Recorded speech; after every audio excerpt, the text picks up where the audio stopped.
তো গাইস রাস্তার ধারে দাঁড়ালাম ভাই। এখন ওয়েদার এত গরম, প্রচণ্ড গরম ভাই। আর পুরো অবস্থা দেখতে পাচ্ছ।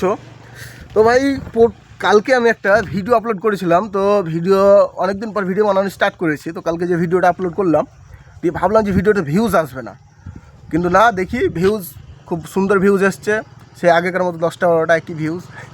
তো ভাই ভিউজ আসবে ভাই। ব্লগিং হচ্ছে সে লটারি খেলা, কোন ভিডিওতে যে ভিউজ চলে আসবে এটা বলা যায় না। ভালো ভালো ভিডিও বানাচ্ছি, সেরকম ভালো ভিডিওতে ভিউজ নাই। এটা ভাই পাবলিক রিয়াকশান দেখো। কিন্তু ভাই ভালো ভিডিওতে ভিউজ নাই, কিন্তু একটা হয়তো ভুলভাল ভিডিও হচ্ছে, সেখানে বেশ খুব সুন্দর একটা ভিউজ চলে আসছে। তো সেই কারণে ভিউজ পুরো লটারির মতো খেলা এখন।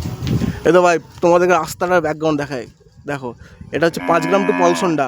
তো রাস্তাটা এত না স্ট্রেট, পুরো সোজা। একবার তুমি এই সাইডটা দেখো ভাই, 5 গ্রাম থেকে একবার পলসন্ডা, রাস্তাটা পুরো স্ট্রেট পাবে। এই রাস্তায় যে যারা যাতায়াত করো তারা বেশি জানবা যে রাস্তাটা পুরো একটা স্ট্রেট। তো ভাই কি বলবো, ব্যাকগ্রাউন্ডটা দেখো, এত সুন্দর ব্যাকগ্রাউন্ড, কারণ চারিদিকে সবুজ হয়ে গেছে, কারণ এখন বর্ষার টাইম, বৃষ্টি পানি পেয়েছে, খুব সুন্দর চারিদিকে সবুজ হয়ে পুরো মাঠটা পুরো সবুজ। আর পুরো মাঠ ফাঁকা দাও এখন ধানের কারণে। তো চলো আজকে আমি এই পর্যন্ত, নেক্সট ব্লগ আবার তোমার সঙ্গে দেখা হচ্ছে।